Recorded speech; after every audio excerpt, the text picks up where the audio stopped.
Kumusta sa inyong lahat?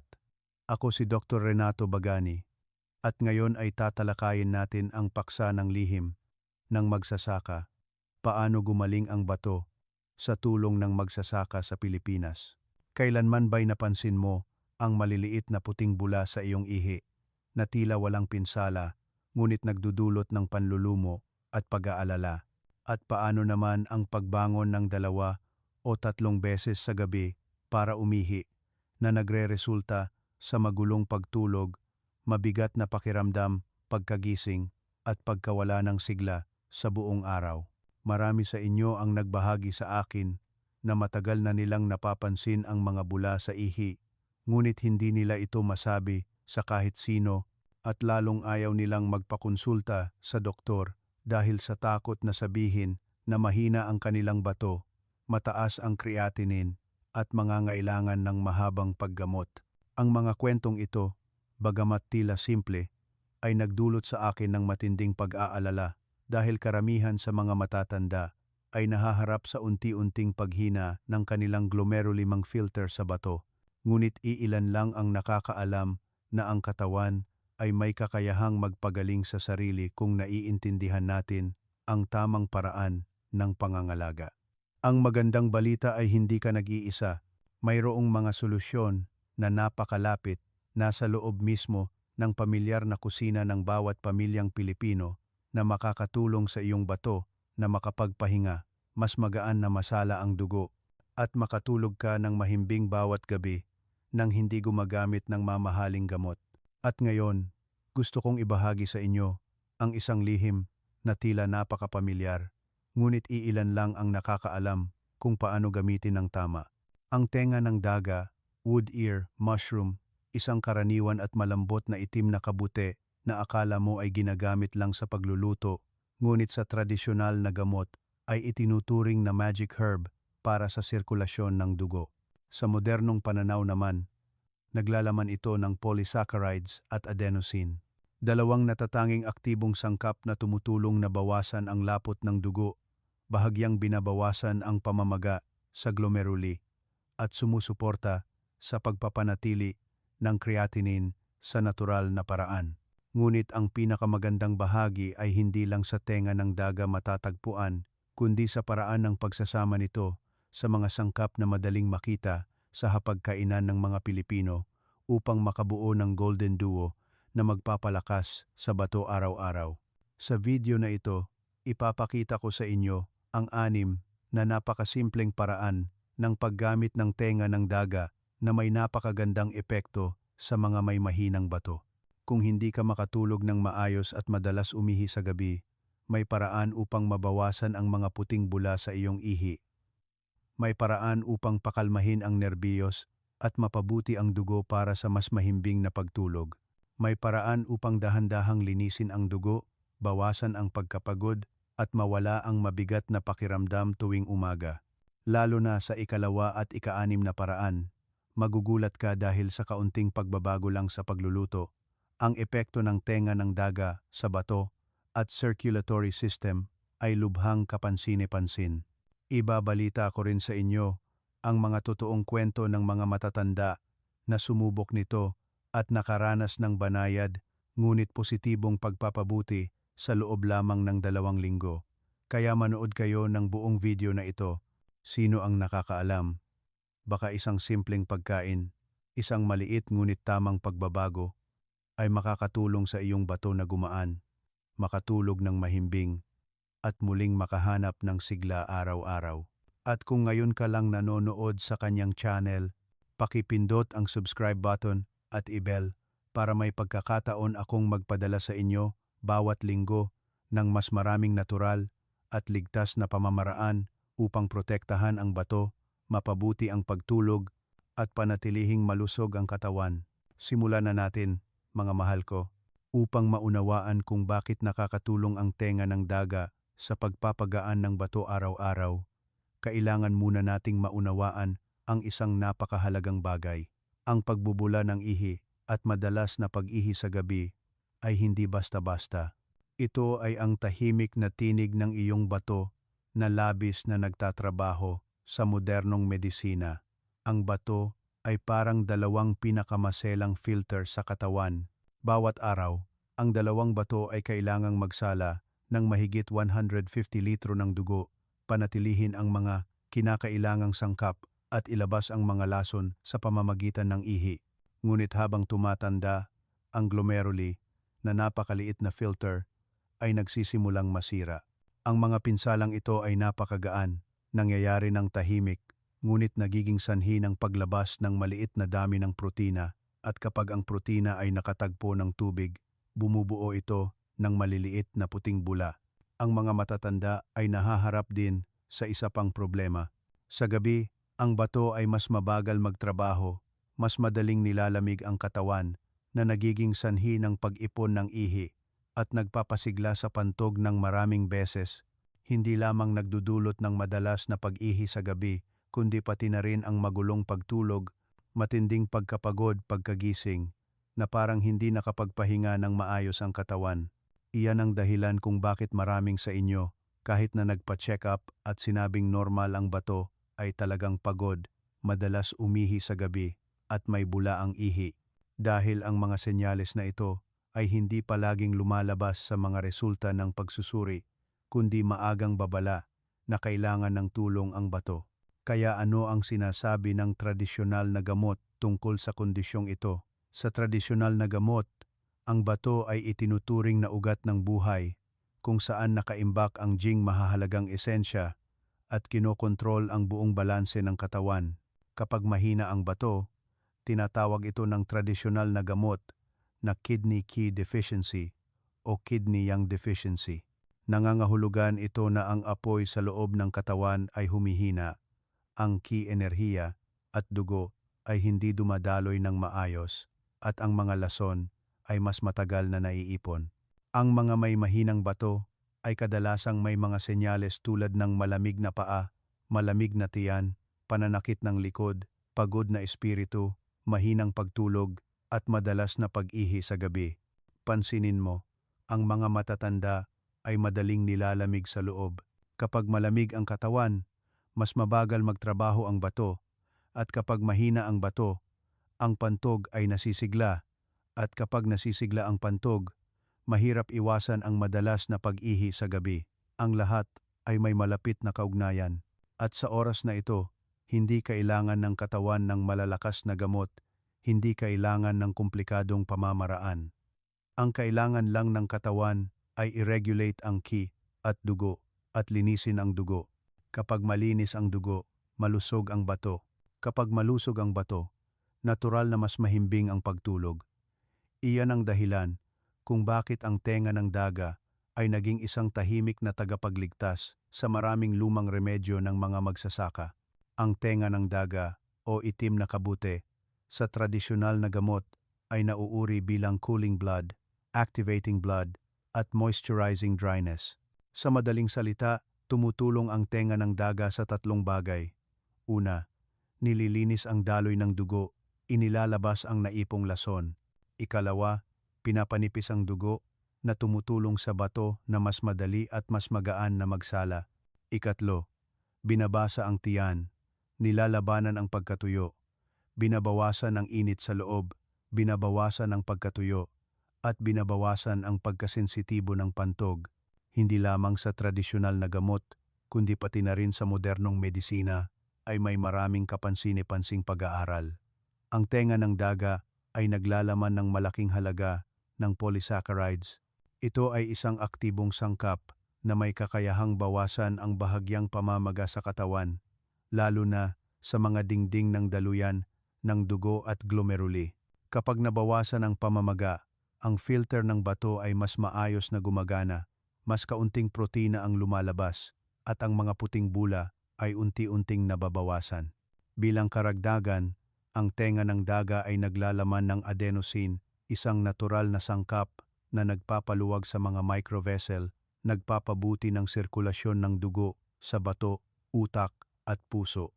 Ito ang dahilan kung bakit maraming tao ang regular na kumakain ng tenga ng daga at napansin na mas mainit ang kanilang mga kamay at paa, mas malinaw ang pag-iisip, at mas komportable ang pagtulog sa gabi. Hindi lang iyan, Ang tenga ng daga ay isang napakagaan na pagkain para sa bato. Ibig sabihin, kahit na mayaman sa nutrisyon, hindi ito lumilikha ng labis na protina, hindi pinapagod ang bato sa pagsasala tulad ng ilang uri ng pulang karne. Para sa mga matatanda, ang pagkain ng tenga ng daga ay isang paraan ng pagpapalusog, ngunit pinapagaan pa rin ang pasanin ng bato. Napansin mo ba na kapag kumakain ka ng matatabang pagkain, matatamis o sobrang alat, agad na nararamdaman ng katawan ang bigat, madalas umihi sa gabi? Ngunit kapag kumakain ka ng simple at magaan na pagkain tulad ng lugaw na may tenga ng daga, munggo na may sabaw, o gulay na may kaunting langis, ang katawan ay gumagaan at mas madaling nakakatulog. Ito ay dahil sa bato na nakakapagpahinga ng maayos, at ang pinakamahalaga ay ang bato ay ganap na makakabawi ng natural basta't tama ang ating pagpapalusog. Ang tenga ng daga ay isang maliit, simpleng kaibigan, ngunit taglay nito ang kapangyarihan ng kalikasan, tumutulong upang linisin ang dugo unti-unti, tumutulong sa bato na huminga ng mas magaan, tumutulong na mabawasan ang pagkasensitibo ng pantog, at tumutulong na mas mahimbing ang pagtulog.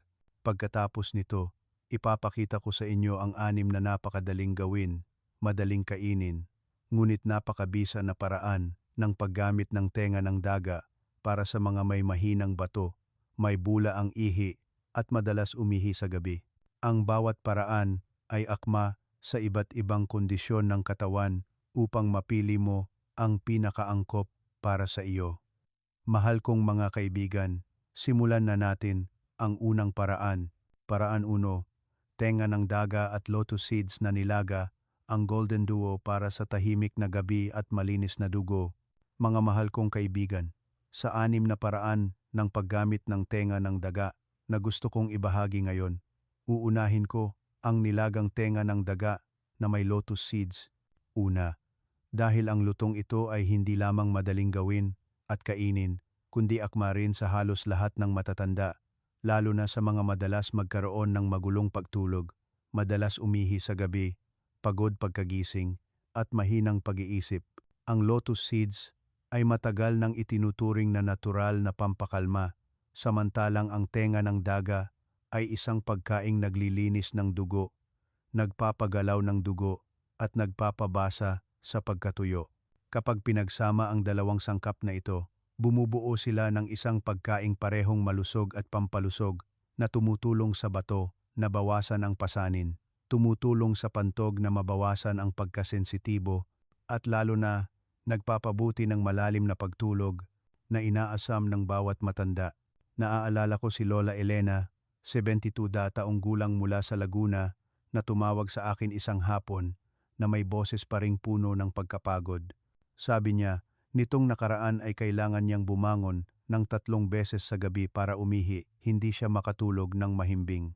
Pagkagising sa umaga, mabigat ang kanyang pakiramdam at ang kanyang ihi ay may puting bula na lubhang nag-aalala sa kanya. Nagpakonsulta siya at sinabi ng doktor na medyo mahina ang kanyang bato ngunit hindi pa malubha. Tinanong niya ako kung mayroong anumang pagkain na madaling gawin at makakatulong sa bato nang hindi umiinom ng napakaraming gamot. Ipinayo ko sa kanya na subukan ang nilagang tenga ng daga na may lotus seeds sa loob ng 2 linggo. Pagkaraan ng 2 linggo, tumawag siya muli. Ang kanyang boses ay masaya na parang bumata ng ilang taon. Sabi niya, kagabi, 1 beses lang ako bumangon. Pagkagising ko kaninang umaga, magaan ang pakiramdam ko at maliwanag ang pag-iisip ko at mas malinaw ang ihi ko, malaki ang nabawas sa bula. Nang marinig ko ang kanyang kwento, naunawaan ko na may mga pagkakataon na hindi kailangan ng katawan ng kahit anong komplikado, basta't napapakain ng tama ay natural na gagaling. Kung gusto mong subukan ang lutong ito, napakadali lang. Kailangan mo lang maghanda ng 1 dakot ng tuyong lotus seeds, 1 dakot ng tenga ng daga na ibinabad na at hinugasan. Magdagdag ng ilang manipis na hiwa ng luya at 3 hanggang 5 red dates para sa aroma. Lutuin muna ang lotus seeds hanggang lumambot. Pagkatapos ay ilagay ang tenga ng daga at pakuluan pa ng mga 15 hanggang 20 minuto.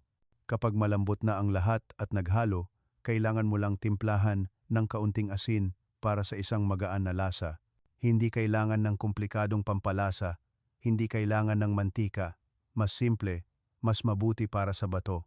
Bakit ang lutong ito ay akma sa mga may mahinang bato? Dahil ang tenga ng daga ay naglalaman ng polysaccharides na tumutulong upang linisin ang dugo, bawasan ang bahagyang pamamaga sa glomeruli.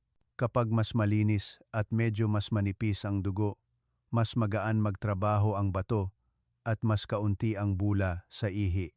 Ang lotus seeds naman ay tumutulong upang pakalmahin ang puso, nerbiyos, patatagin ang nervous system, bawasan ang pagkasensitibo ng pantog at magpapadali sa iyo na makatulog ng mahimbing.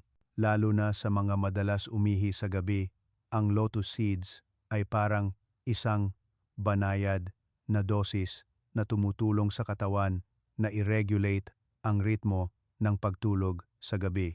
Gayunpaman, mayroon akong ilang maliit na paalala upang magamit mo ang lutong ito ng pinakamabisa. Una, dapat mong kainin ito sa gabi mga 2 oras bago matulog upang magkaroon ng oras ang katawan na digest ng banayad. Pangalawa, kung madalas kang nilalamigan ang tiyan, magdagdag ng ilang hiwa ng luya sa nilaga, parehong mabango at makakapagpainit sa bato.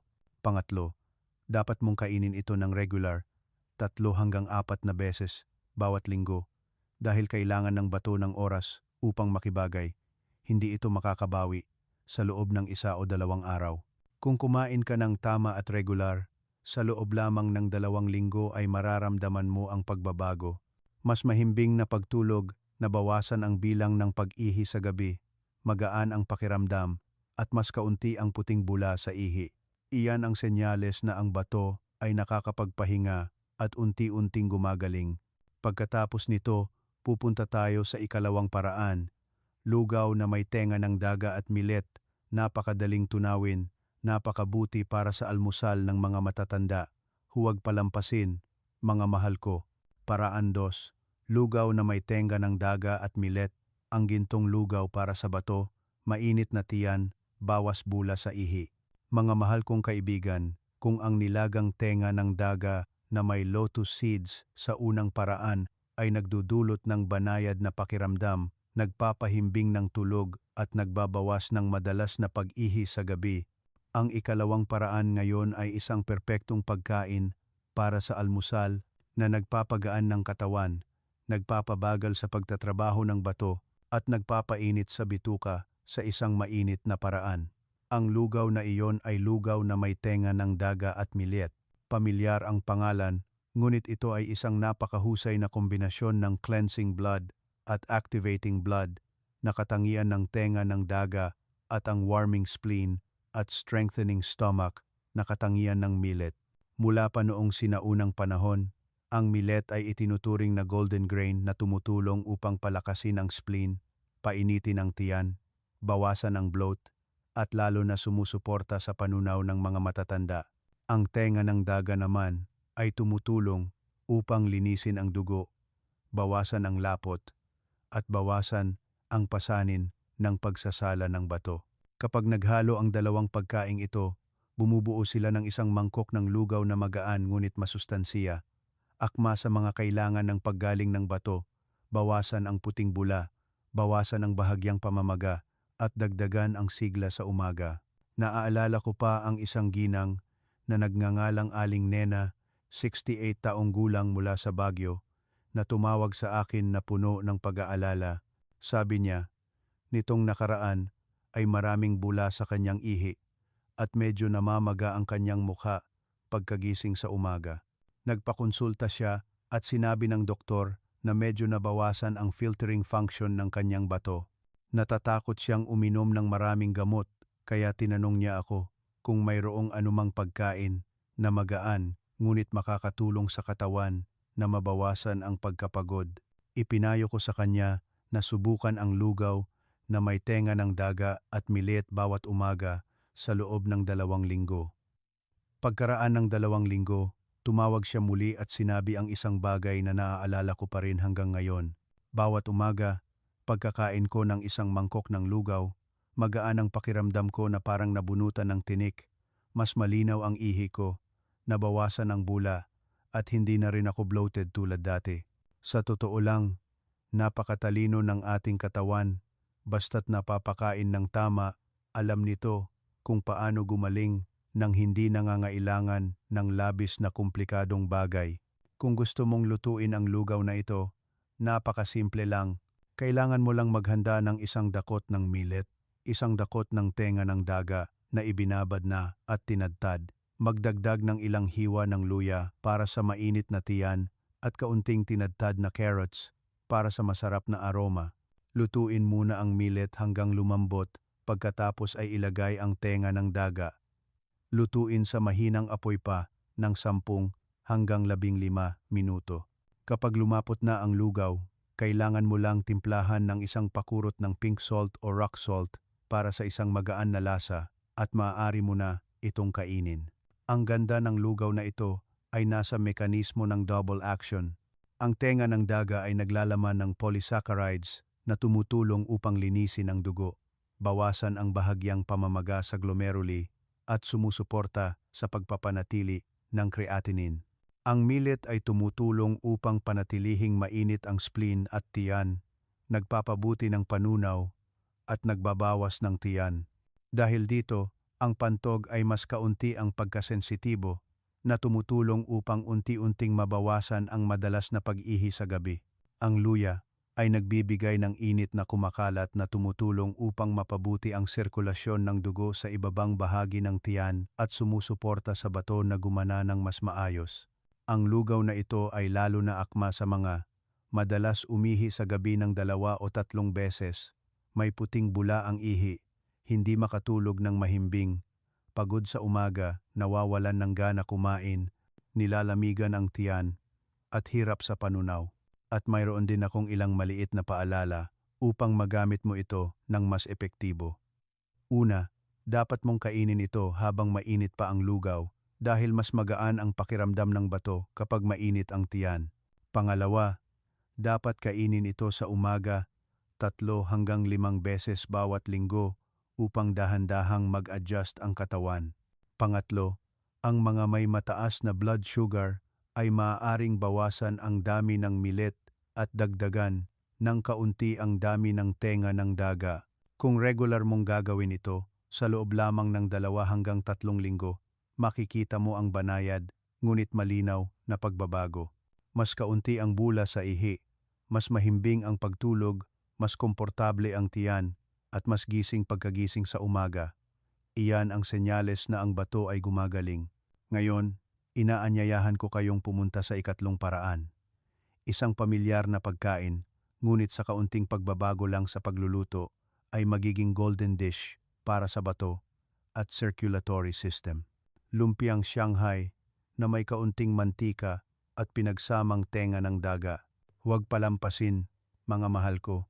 Paraan 3, lumpiang Shanghai na may kaunting mantika at tenga ng daga, pamilyar na lasahan, magaan sa bato, bawas kolesterol, bawas ihi sa gabi. Mga mahal kong kaibigan, kapag binanggit ang tenga ng daga, maraming tao ang agad na maiisip ang lumpiang Shanghai, isang tradisyonal na pagkain sa hapagkainan ng mga Pilipino, lalo na tuwing magkakasama ang pamilya. Gayunpaman, ang karaniwang lumpiang Shanghai ay gumagamit ng medyo maraming mainit na mantika na madaling magpapagod sa atay at bato. Lalo na sa mga may mahinang bato, ang pagkain ng pritong pagkain na lubog sa mantika ay maaring magdulot ng mas madalas na pag-ihi sa gabi, masakit na tiyan, hirap sa pagtulog, at mataas na kolesterol. Ngunit huwag kang magmadaling isuko ang iyong paboritong lumpiang Shanghai.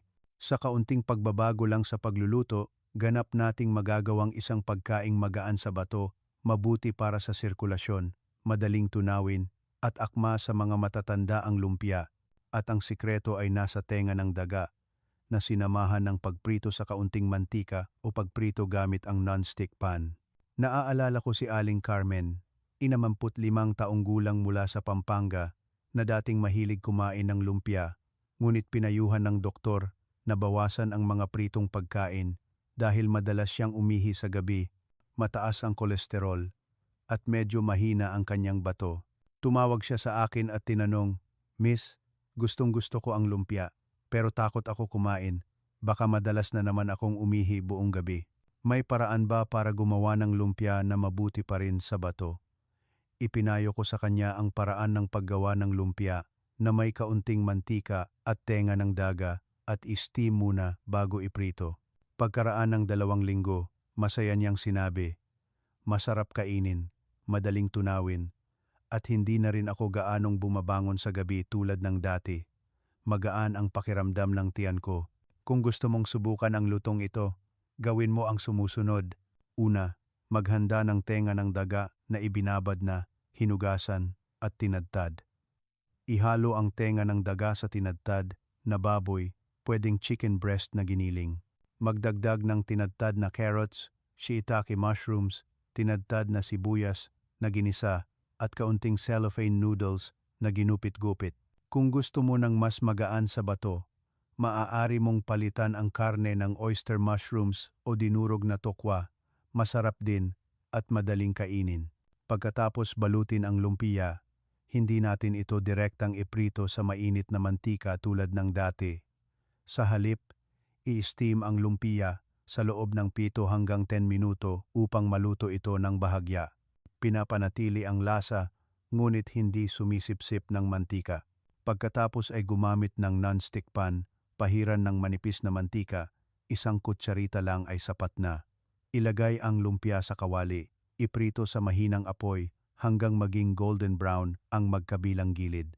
Ang paraan ng pagluluto na ito ay nagpapalutong sa lumpia nang hindi sumisipsip ng mantika, hindi napapagod ang bato, at mas komportable ang pakiramdam ng tiyan. Ang tenga ng daga sa lumpia ay tumutulong upang bahagyang manipisin ang dugo, sumusuporta na mabawasan ang pasani ng pagsasala ng dugo para sa bato, bawasan ang puting bula sa ihi, at bawasan ang panganib ng bloated stomach at hirap sa panunaw sa gabi. Bukod pa rito, ang dami ng soluble fiber sa tenga ng daga at shiitake mushrooms ay tumutulong upang mapanatili ang blood sugar at kolesterol, akma sa mga matatanda na madalas umihi sa gabi, may mataas na blood pressure o hindi makatulog ng mahimbing. Maaari mong kainin ang lumpia na ito sa tanghalian o magaan na hapunan. Kung kakainin sa gabi, dapat ay mga 3 oras bago matulog upang magkaroon ng oras ang katawan na digest. Kapag maayos ang panunaw, mas magaan din ang trabaho ng bato, mas kaunti ang pagkasensitibo ng pantog, at mas mahimbing ang pagtulog mo. Maliit na paalala, huwag iprito ang lumpia ng sobrang luto dahil ang nasunog na mantika ay maglalabas ng mga oxidizing agent na masama sa atay at bato. Iprito lang hanggang maging light golden brown, sapat na iyon para maging masarap. Kung patuloy mong gagawin ito, sa maikling panahon lang, mararamdaman mo na mas komportable ang tiyan mo, mas kaunti ang pag-ihi sa gabi, at mas malinaw ang ihi mo.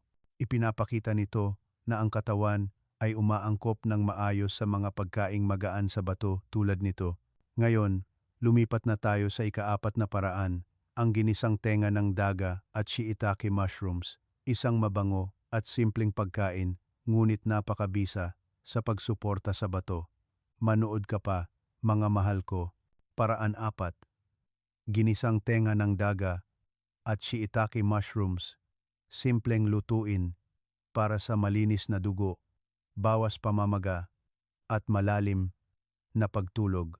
Mga mahal kong kaibigan, sa mga pagkaing mabuti para sa bato, hindi maaaring hindi banggitin ang ginisang tenga ng daga at shiitake mushrooms, isang napakasimple, madaling tunawin, madaling lutuin, at lalo na epektibong lutuin para sa mga may mahinang bato, madalas pagod, hindi makatulog ng mahimbing, o may maraming bula sa ihi. Marami sa inyo ang nag-iisip na ang ginisang pagkain ay kailangang maraming mantika para maging masarap, ngunit sa totoo lang, ang mga matatanda, lalo na ang mga may mataas na kolesterol o nabawasan ang kidney function, ay nangangailangan ng mga magaan na pagkain tulad nito.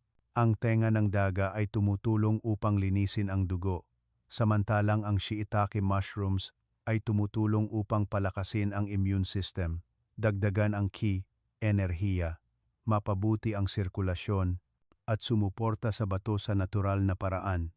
Kapag pinagsama, ang dalawang uri ng kabute ay bumubuo ng isang pagkaing parehong madaling kainin, madaling masipsip, kaunti ang pasanin sa bato, at nagpapagaan ng pakiramdam ng katawan pagkatapos kumain. Naaalala ko si Aling Rosa mula sa Cebu, 70 taong gulang, na tumawag sa akin at ibinahagi na ang kanyang hindi regular na pagkain ay nagdulot ng hirap sa panunaw at madalas na pag-ihi sa gabi. Sabi niya, kapag kumakain ako ng maraming karne, napapagod ako.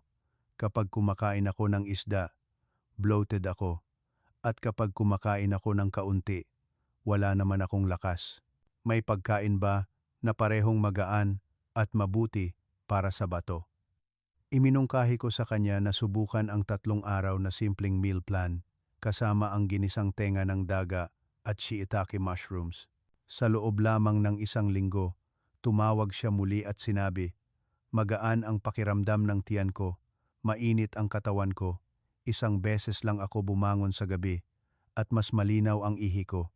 Iyan ang malinaw na patunay na minsan hindi kailangan ng katawan ng kahit anong komplikado, basta't tama ang pagkain at akma sa katawan ay natural na gagaling.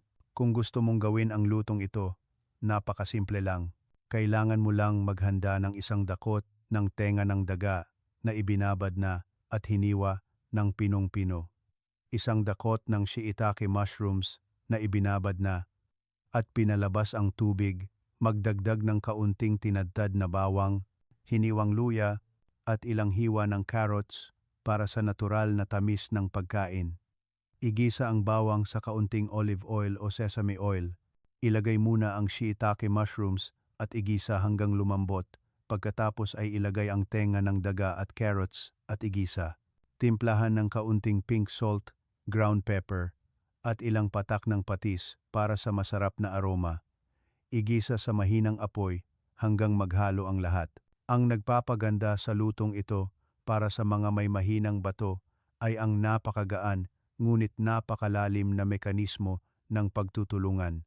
Ang tenga ng daga ay tumutulong upang linisin ang daloy ng dugo, bawasan ang lapot at sumusuporta sa bato na mas madali ang pagsasala.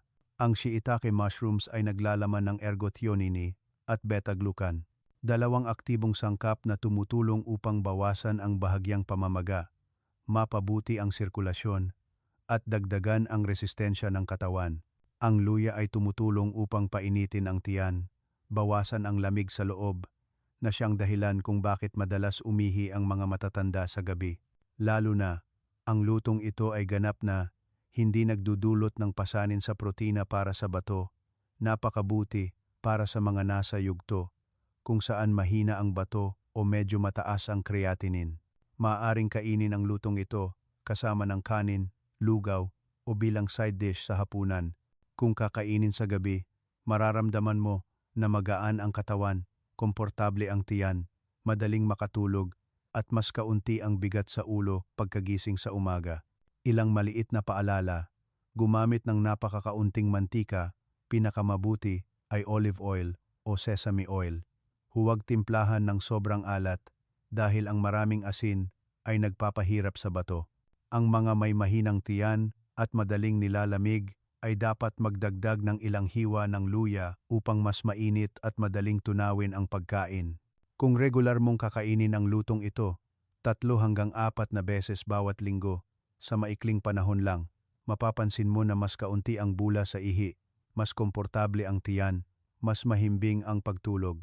Iyan ang magandang senyales na ang bato at katawan ay gumagaling. Pagkatapos nito, inaanyayahan ko kayong pumunta sa 5 paraan. Ang ensaladang tenga ng daga, pipino at carrots ay parehong malamig, naglilinis ng dugo at mabuti para sa atay at bato sa mainit na araw. Manood ka pa, mga mahal ko. Paraan 5, ensaladang tenga ng daga, pipino, karot, magaan na paglilinis, pampalamig sa atay, linis dugo, bawas bula sa ihi. Mga mahal kong kaibigan, kung ang tatlong naunang pagkain ay nakatuon sa pagpainit ng bato, pagpapakalma, at pagsuporta sa pagtulog, ang ikalimang paraan ngayon ay may ganap na ibang katangian. Sariwa, malamig, naglilinis, at nagpapagaan ng bato. Ito ay ang ensaladang tenga ng daga, pipino, at carrots.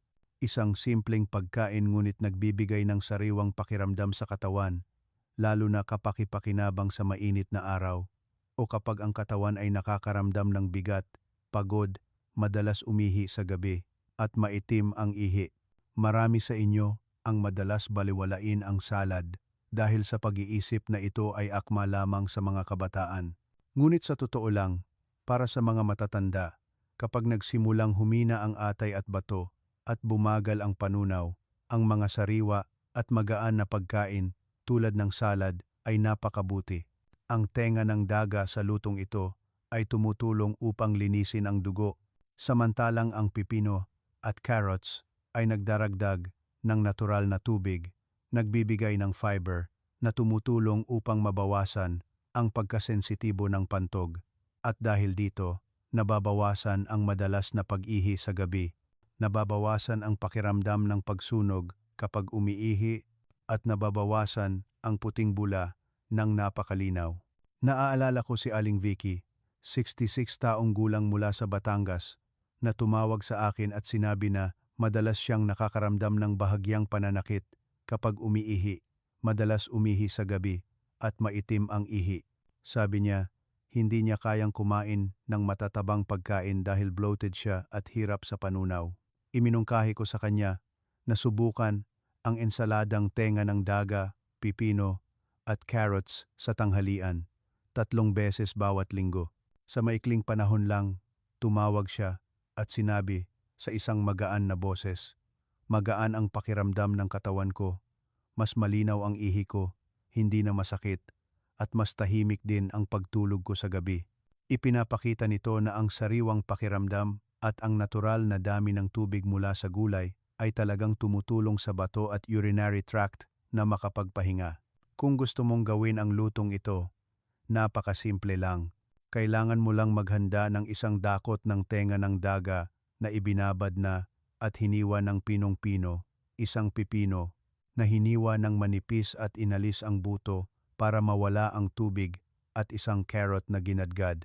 Gumawa ng dressing na binubuo ng 1 kutsara ng lemon juice o apple cider vinegar, 1 kutsara ng olive oil, kaunting pink salt, ground pepper, at kaunting honey para sa balanse ng lasa. Ihalo ang lahat at hayaan itong masipsip ng mga 10 hanggang 10 minuto bago kainin. Ang pinakamagandang bahagi ay nasa balanse ng salad na ito. Ang tenga ng daga ay tumutulong upang mapagalaw ang dugo, bawasan ang bahagyang pamamaga sa glomeruli, bawasan ang lapot ng dugo, at sumusuporta sa pagbaba ng creatinine. Ang pipino ay nagbibigay ng natural na tubig na tumutulong upang palamigin ang atay at bato, sumusuporta sa pagbaba ng madalas na pag-ihi sa gabi, at nagpapaginhawa sa urinary tract. Ang carrots ay nagbibigay ng beta-carotene na mabuti para sa mata at tumutulong din upang labanan ang oxidation, bawasan ang stress sa katawan. Ang olive oil at lemon ay tumutulong upang dagdagan ang pagsipsip ng mga aktibong sangkap, dahan-dahang linisin ang digestive system, at bawasan ang kolesterol. Lalo na, ang salad na ito ay akma sa mga may init sa loob, dilaw na ihi na may malakas na amoy, madalas magkaroon ng hirap umihi, bahagyang pananakit kapag umiihi, madalas umihi sa gabi ng 2 o 3 beses, madaling magkaroon ng bloated stomach kapag kumakain ng pritong pagkain o stir-fry. Ilang maliit ngunit mahalagang paalala. Hindi dapat kainin kapag sobrang gutom dahil ang lamig ng pipino ay madaling magpalamig sa tiyan. Ang mga may diarrhea o mahinang panunaw ay dapat bawasan ang dami ng pipino at dagdagan ang dami ng carrots. Dapat itong kainin sa tanghalian para sa pinakamahusay na panunaw. Kung regular mong kakainin ang lutong ito, 3 hanggang 4 na beses bawat linggo, sa loob lamang ng 2 linggo, mararamdaman mo na mas magaan ang katawan, mas malinaw ang ihi, nabawasan ang bula, at hindi na gaanong nagagambala ang pagtulog sa gabi. Ngayon, pupunta na tayo sa ika-6 na paraan, ang nilagang itim na manok na may tenga ng daga. Isang pampalusog na pagkain na nagpapainit sa bato at napakabuti para sa mga may mahinang katawan, mahinang bato, madaling mapagod, at hindi makatulog ng mahimbing. Huwag palampasin, mga mahal ko. Paraan 6, nilagang itim na manok na may tenga ng daga, pampalusog sa dugo, at chi, pampainit sa bato, bawas pagod, malalim na pagtulog. Mga mahal kong kaibigan, sa 6 na paraan ng paggamit ng tenga ng daga na ibinahagi ko ngayon, ang huling luto ay ang pinakamasustansiya. Akma sa mga matagal ng pagod, malamig ang mga kamay at paa, mahina ang katawan, mahina ang bato, magulong pagtulog, at madalas umihi sa gabi. Iyan ang nilagang itim na manok na may tenga ng daga, isang pagkain na matagal nang ginagamit sa tradisyonal na gamot at sa mga magsasaka. Itinuturing itong pagkain na nagpapabawi ng lakas, nagpapainit ng ki-enerhiya, at nagpapalusog sa bato sa natural na paraan. Ang itim na manok ay itinuturing na napakainam na pagkain, mayaman sa protina, ngunit napakadaling tunawin, hindi nagdudulot ng pasanin sa bato tulad ng mga pulang karne. Ang tradisyonal na gamot ay inuri ang itim na manok bilang replenishing ki, nourishing blood, at warming kidney. Ibig sabihin, tumutulong ito upang painitin ang katawan mula sa loob, dagdagan ang sirkulasyon ng dugo, at ibalik ang lakas. Ang tenga ng daga naman ay tumutulong upang mapagalaw ang dugo, bawasan ang lapot ng dugo, at sumuporta sa bato na mas magaan ang pagsasala. Kapag pinagsama ang dalawang pagkaing ito, bumubuo sila ng isang pagkaing parehong masustansiya, mainit, at malinis. Napakabuti para sa mga kailangan ng paggaling mula sa ugat. Naaalala ko si Mang Jose, 21 taong gulang, mula sa Davao, na tumawag sa akin na may mahinang boses.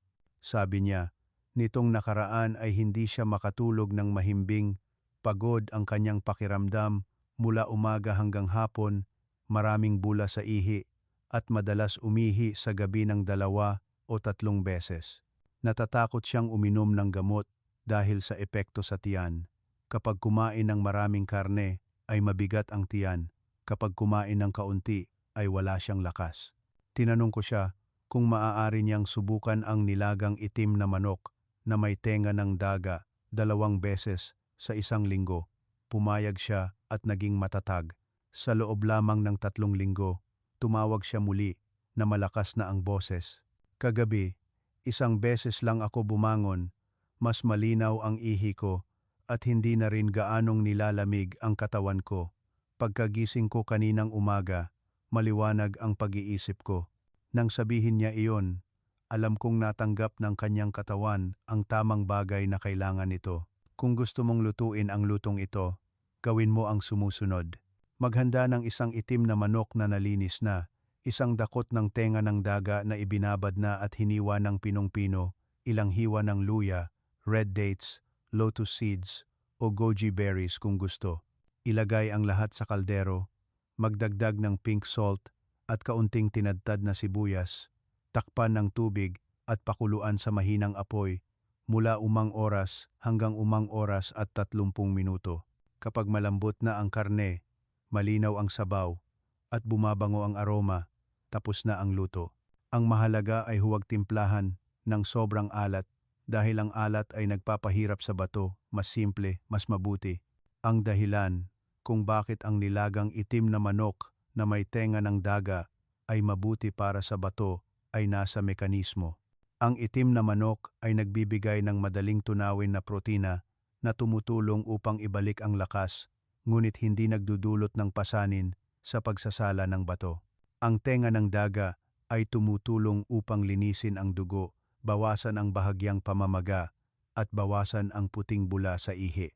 Ang red dates, lotus seeds, goji berries ay tumutulong upang pampalusog sa dugo, pakalmahin ang nerbiyos, at sumuporta sa malalim na pagtulog. Ang luya ay nagpapainit sa bato, nagbabawas ng lamig sa tiyan, at nagbabawas ng madalas na pag-ihi sa gabi.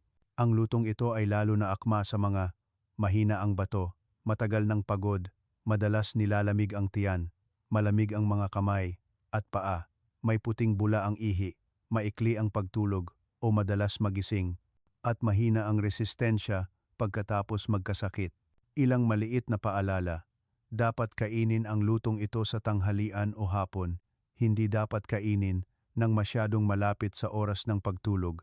Ang mga may mataas na kolesterol ay dapat alisin ang bahagi ng balat ng manok upang maiwasan ang bigat sa tiyan. Ang mga may mababang blood pressure ay dapat magdagdag ng kaunting luya upang dagdagan ang init ng ki. Mga mahal kong kaibigan, sa 6 na lutuin mula sa tenga ng daga na ibinahagi ko, alin na ang nasubukan ninyo? Mayroon na ba sa inyo ang nakakain na ng nilagang tenga ng daga na may lotus seeds? Kung nakakain na, paki-comment ang numero 1 sa ibaba para malaman ko. Kung nasubukan nyo na ang lugaw na may tenga ng daga at millet, pakilagay ang numero 2. Lumpiang Shanghai na may kaunting mantika at tenga ng daga, pakilagay ang numero 3. Ginisang tenga ng daga at shiitake mushrooms, pakilagay ang numero 4. Ensaladang tenga ng daga, pipino, at carrots, pakilagay ang numero 5. Nilagang itim na manok na may tenga ng daga, pakilagay ang numero 6. Isang maliit na numero lang, ngunit tumutulong sa akin na malaman na nandito pa rin kayo, nakikinig, at sumasama sa akin sa paglalakbay na panatilihing malusog ang bato at mahimbing ang pagtulog araw-araw. Mga mahal kong kaibigan, bago tayo magpatuloy sa susunod na bahagi, gusto kong maglaan ng ilang minuto upang ibahagi ang isang napakahalagang bagay. Ang tenga ng daga, bagamat isang malusog na pagkain, mayaman sa sustansya, at napakabuti sa pagsuporta sa bato, ay mabuti lamang kung gagamitin natin ng tama. Sa maraming taon ng pagsama sa mga matatanda, napansin ko na may mga napakaliit na pagkakamali, ngunit paulit-ulit na nangyayari araw-araw na nagpapahirap sa bato at nagpapalala sa kondisyon ng madalas na pag-ihi sa gabi at puting bula sa ihi na hindi alam ng marami sa inyo. Kaya't payagan nyo akong ibahagi sa inyo ng detalyado upang maiwasan natin ito at upang maging tunay na kaibigan ng ating katawan, ang tenga ng daga. Ang unang pagkakamali na napansin kong marami sa inyo ang nakakaranas ay ang pagbabad ng tenga ng daga ng sobrang tagal. Mayroong nagbababad ng 1 oras, may nagbababad ng buong hapon, o maging magdamag para lang lumambot ng husto. Ngunit alam nyo ba, kapag ang tenga ng daga ay ibinabad ng sobrang tagal, madali itong makabuo ng natural na lason na nagiging sanhi ng pananakit ng tiyan, pagduduwal, o discomfort sa katawan, lalo na sa mga may mahinang bato. Kapag sinisipsip ng katawan ang mga hindi kanais-nais na sangkap na ito, ang bato ay kailangan pang magtrabaho upang salain ang mga lason. Sa halip na kumain para lumakas, ang isang maliit na ugali ay hindi sinasadyang nagpapapagod sa bato. Ang tenga ng daga ay kailangan lang ibabad ng mga 20 hanggang 30 minuto, mga mahal ko. Ang ikalawang pagkakamali ay ang paggamit ng napakaraming mantika kapag nagluluto ng tenga ng daga. Marami sa inyo ang sanay na igisa ang tenga ng daga sa maraming mantika para maging masarap. Ngunit sa mga matatanda, lalo na sa mga may mahinang bato o madalas umihi sa gabi, ang mantika ay isang pasanin. Kapag kumakain ng sobrang mamantika, lalapot ang dugo, mas mahirap magtrabaho ang atay at bato, magiging bloated ang tiyan, hirap sa pagtulog, at ang mabigat na pakiramdam ay tatagal. Minsan, kumain ka lang ng kalahating platito ng ginisang gulay ngunit buong gabi kang gising at hindi makatulog. Ang tenga ng daga ay likas na magaan na pagkain, kaya't mas mabuti kung igisa sa kaunting mantika, steam, o ilaga para mas mabuti sa katawan. Marami sa inyo ang madalas din magkaroon ng ikatlong pagkakamali. Iyon ay ang sobrang pag-aasi ng lutong may tenga ng daga. Mayroong gustong mag-adobo, maggisa, o maglaga ng maalat. Ngunit ang bato ay takot sa alat, mga mahal ko. Bawat beses na kumakain tayo ng mas maalat kaysa sa kailangan ng katawan, ang bato ay kailangang magtrabaho ng mas mahirap upang ilabas ang labis na asin. At kapag ang bato ay labis na nagtrabaho, ang kondisyon ng madalas na pag-ihi sa gabi, bahagyang pamamaga, pagkauhaw sa gabi, at puting bula sa ihi ay tumataas din. Kaya't kapag nagluluto ng tenga ng daga, lalo na sa mga may mahinang bato, mas simple, mas kaunting asin, mas magpapasalamat ang bato. Ang ikaapat na pagkakamali ay ang sobrang madalas na pagsasama ng tenga ng daga sa pulang karne. Ang mga matatanda ay madalas na sanay na gumamit ng baka, veal o karabaw sa kanilang pagkain. Iniisip na ito ay pampalusog, ngunit ang protina mula sa pulang karne ay napakahirap tunawin at nagdudulot ng malaking pasanin sa bato. Kapag ang bato ay kailangang magsala ng sobrang dami ng protina, madaling magkaroon ng puting bula sa ihi, madaling mapagod ang katawan, at mas mahina ang pagtulog. Ang tenga ng daga ay pinakamabuti kung isasama sa manok, itim na manok, isda o kabute. Mas magaan sa bato, madaling tunawin, at mas madaling masipsip. At sa wakas, ang ikalimang pagkakamali na tila hindi mahalaga ngunit napakapopular. Marami sa inyo ang nag-iisip na kung maganda ang tenga ng daga, mas maraming kainin, mas malakas. Hindi ito ganap na totoo. Ang tenga ng daga ay pagkain, hindi gamot. Ang sobrang pagkain ay maaaring magdulot ng malamig na tiyan, pagtatae, digestive problems, at kawalan ng balanse sa katawan.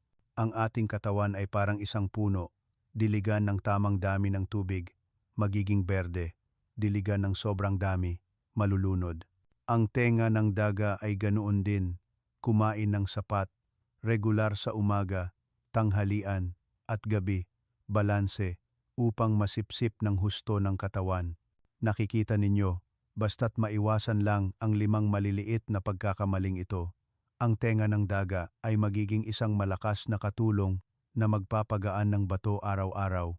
Kapag kumain ng tama, mararamdaman mo na mas malinaw ang ihi, nabawasan ang bula, komportable ang tiyan, malalim ang pagtulog, at ang mabigat na pakiramdam sa katawan ay nawawala ng hindi mo namamalayan. Napakatalino ng ating katawan, mga mahal ko. Basta't tama ang pakikitungo natin, alam nito kung paano gumaling. Mga mahal kong kaibigan, ang 6 na lutuin mula sa tenga ng daga na tinatalakay natin ay napakasimple, madaling lutuin at madaling kainin, ngunit nagpapagaan ng bato araw-araw. Minsan, hindi kailangan ng katawan ng kahit anong komplikado, sapat na ang isang simpleng pagkain, isang mainit na nilaga, o isang magaan na mangkok ng lugaw upang ang bato ay makapagpahinga at unti-unting gumaling. Kung patuloy mong idadagdag ang tenga ng daga sa iyong pagkain ilang beses bawat linggo, mararamdaman mo ang napakalinaw na pagbabago. Mas malinaw ang ihi, nabawasan ang puting bula, mas tahimik ang pagtulog sa gabi, at mas kaunti ang pagkapagod ng katawan. Ang maliliit na pagpapabuti na iyon, ang magandang senyales na ang katawan ay gumagaling sa tamang direksyon.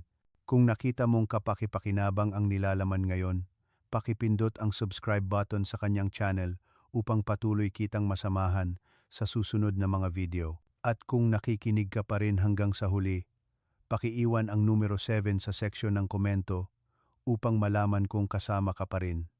Maraming salamat sa iyong oras.